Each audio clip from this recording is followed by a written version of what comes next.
Certaines personnes condamnaient Kabila en disant expliquez-nous comment c'est Kabila qui était contre les M23 en 2013, expliquez-nous comment c'est Kabila qui a chassé les M23, qui les a même emprisonnés, se retrouverait aujourd'hui contre les M23. Et j'ai vu les gens condamner Kabila lorsqu'il a dit, ou ses proches lorsqu'ils ont dit que le contexte dans lequel les M23 exerçaient hier n'a rien à voir avec le contexte d'aujourd'hui. Mais ils ont raison. Ils ont raison. Parce qu'en réalité, le M23 d'hier était un mouvement subversif, une rébellion qui s'opposait à un pouvoir, qui s'opposait à un pays, à un pouvoir qui avait une légalité et une légitimité. On peut tout dire de Kabila, on peut tout lui refuser. On peut l'insulter comme on avait l'habitude ou comme certains le font encore aujourd'hui. Mais vous ne pouvez pas refuser à Kabila le fait d'avoir mis d'une certaine manière le Congo sur le rampe du développement. Il n'a peut-être pas réussi à développer totalement le Congo, mais il nous a quand même mis dans les starting blocks. Il nous a mis sur le rampe du développement. Il a fait ce qu'il a pu.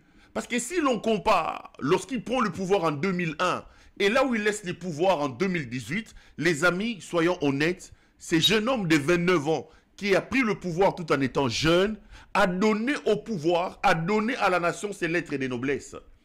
Il incarnait un certain pouvoir, il incarnait un certain sérieux dans l'exercice du pouvoir et il a quand même accompli des choses que nous pouvons citer aujourd'hui. C'est vrai que tout n'a pas été correct. Tout n'a pas été correct. Aujourd'hui, moi, quand je parle des pro-Kabila, quand je parle avec eux, je leur reproche deux choses. La plus grande faiblesse des Kabila, la plus grande, aura été son manque de suivi, et son manque de sanctions. Kabila, ce n'est pas un homme qui suivait le projet. Et il n'avait pas la main lourde pour sanctionner. Ça, c'est son premier grand défaut. Il avait une vision, mais il a manqué un peu la capacité de suivre. Il a peut-être oublié qu'il travaillait dans un contexte africain, avec des Africains, issus de la génération des Mobutistes et des grands voleurs. Lui, il déléguait le pouvoir, mais il ne prenait pas soin de suivre et surtout, il n'avait pas la main suffisamment lourde pour sanctionner. Ça, c'est parmi les grands défauts, le grand défaut des Kabila. Ça, c'est... Après, ils ont des explications, hein. Il faut qu'on se les dise. Kabila est un homme qui a une culture anglophone, et c'est un homme qui, au-delà de tout, aujourd'hui, on commence à faire la différence entre lui et Tshisekedi. On peut se rendre compte qui avait quand même une culture d'État, C'est un homme d'État qui respectait les institutions et leurs animateurs. Kabila est un homme qui avait un profond respect sur les institutions. Un profond respect. Poser la question à ses opposants qui l'ont rencontré, qui ont travaillé à un moment donné avec eux. Je parle avec mon vieux Olengankoy, parler avec Tchibala, avec lequel j'ai travaillé, j'ai eu des très bons rapports, un rapport très proche. Vous allez vous rendre à l'évidence que c'est un homme qui, à son contact, éblouissait, impressionnait ses interlocuteurs qui avaient de lui l'image que nous tous on avait, quoi, l'image publique qu'on avait de lui là. C'était un homme d'État qui savait respecter les institutions. Un premier ministre était un premier ministre. Un président de l'Assemblée était un président de l'Assemblée. Mais ce n'est pas le cas aujourd'hui. Aujourd'hui, Kamere s'est fait insulter comme un mouton. Il ne représente rien. L'Assemblée nationale, le Sénat comme des institutions, il n'y a aucune séparation de pouvoir. C'est Tshisekedi au point où le Parlement peut arrêter sa session pour chanter Happy Birthday à Félix Tshisekedi. Ça, c'était la différence de Kabila. Donc, il n'a pas été parfait, il a eu ses erreurs. La deuxième grande erreur de Kabila, c'est le fait de s'être laissé entourer de ceux qu'on a appelés des caciques. Il n'avait pas mis en place des mécanismes de suivi, il n'avait pas la main lourde pour sanctionner, et en plus, il s'est laissé créer autour de lui une classe de bandits et de voleurs, des grands voleurs, qui se sont fait appeler des caciques. Ce sont ceux-là qui lui ont rendu un très très mauvais service. Ça, je n'oublierai pas. Je me rappelle plus c'était quand, lorsque sa femme, maman Olive Lembe, un jour, il est sorti de leur maison, il priait, il disait, Zambé, paye ça papa, combo là, entourage de sortir à Mabé autour à papa. Après, j'ai vu que certains caciques de l'entourage de Kabila en avaient fait un problème. Lui-même, après, il a reconnu qu'il n'avait pas 15 bons collaborateurs et qu'il a dit que c'était difficile d'avoir des bons collaborateurs.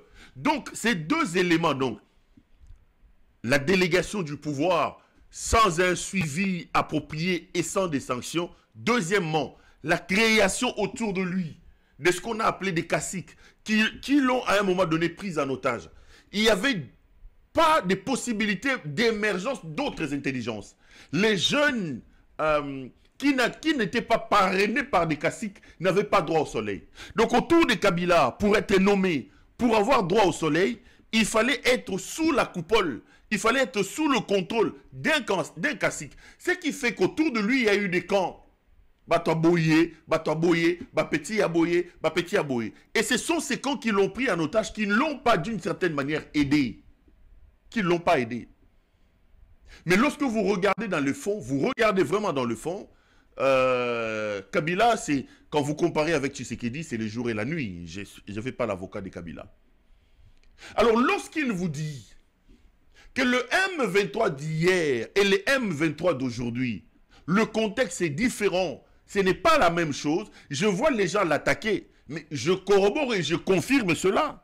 Le M23 d'hier s'attaquait aux institutions établies, légalement et légitimement. Le M23 d'hier s'attaquait à un pouvoir qui a trouvé le pays en miettes, qui s'est battu d'une certaine manière pour avauder ce pays, pour doter la République des institutions et de la constitution qu'on avait. Et les M23 d'hier, c'était des vrais rebelles. Mais aujourd'hui, les M23 d'aujourd'hui, c'est une résurrection du pouvoir. Le M23 d'aujourd'hui est une sorte d'appendice. C'est des gens qui ont d'abord été créés par le pouvoir actuel. C'est déjà ça la différence. La différence fondamentale réside même au niveau de la source même, au niveau de la jeunesse, de la création, de la naissance du M23. Le M23 d'aujourd'hui sont des partenaires de M. Tshisekedi. Parce que ces gens, lorsque Tshisekedi prend le pouvoir, ils étaient en prison. Ces gens, lorsque Tshisekedi prend le pouvoir, ils étaient dans des camps de déplacés en Ouganda. C'était un mouvement vaincu, fini, et ce n'est pas moi qui l'ai dit, c'est Tshisekedi lui-même qui l'a dit. Parce qu'aujourd'hui, lorsqu'on dit que Kabila a vaincu le M23 en 2013, il y a des gens qui viennent vous expliquer, oh non, c'est faux. Non. Tshisekedi lui-même, accusant le Rwanda, il a dit que c'est les Rwandais qui armaient le M23. Pourquoi? Parce que le M23 était un mouvement déjà vaincu en 2013. Si le M23 a les armes aujourd'hui, ça ne peut provenir que du Rwanda parce que c'était un mouvement déjà vaincu. Ça, ce n'est pas moi. Ça, ce n'est pas moi. Ça, c'est...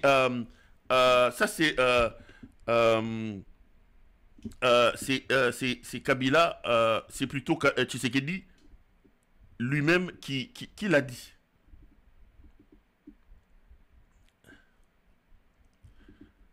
C'est M. Tshisekedi lui-même qui... attendez.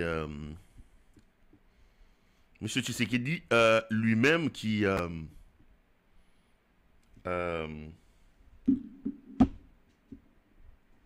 excusez-moi, hein, je suis juste en train de vérifier quelque chose. Donc, c'est déjà ça la différence.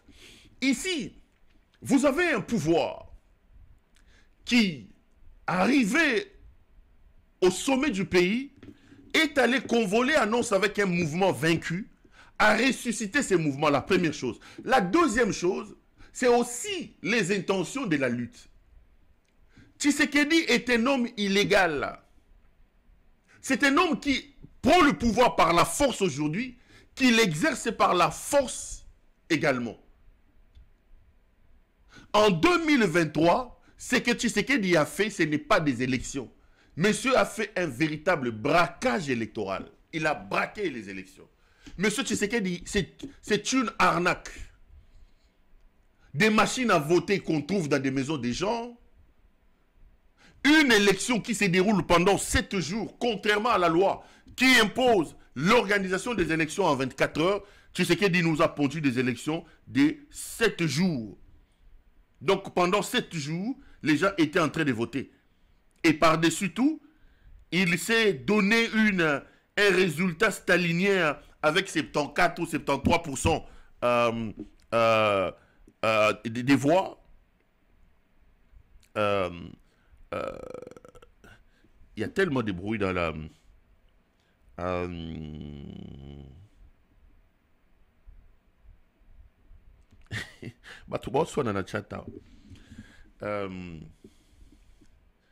Donc, bon, je vais m'empêcher d'entrer là-bas pour ne pas me distraire. Bon, les modérateurs ne sont pas là puisque c'est une émission qui s'est faite le matin. Je ne vois pas Vincent Blais, je ne vois pas Liliane K, je ne vois pas la Londoloise.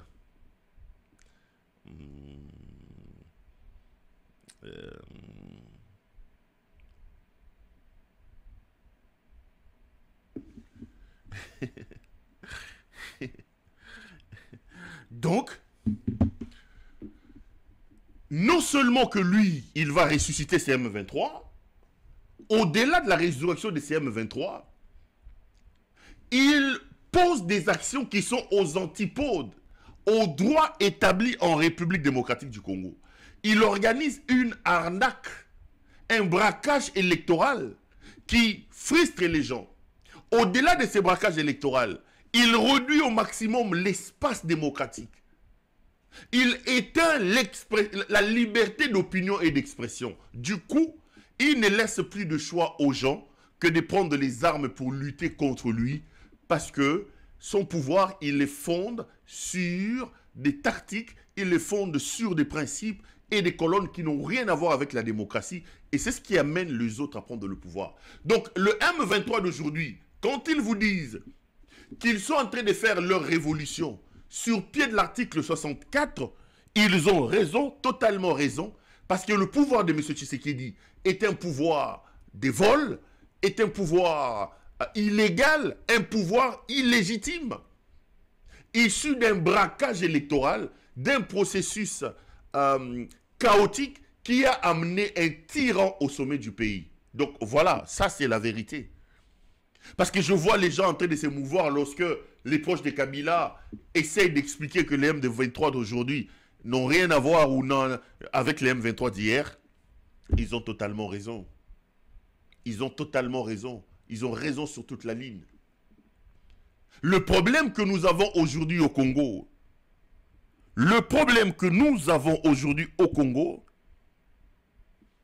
c'est M. Tshisekedi lui-même. Le problème du Congo, à l'heure où nous parlons, s'appelle Félix Tshisekedi. Vous pouvez monter, vous pouvez descendre, mais le problème, c'est M. Tshisekedi. C'est un incompétent, incompétent jusqu'à la moelle épinière. Un homme qui n'a pas de postulat des axiomes de gouvernance. C'est sa gouvernance claudicante qui nous pose problème aujourd'hui.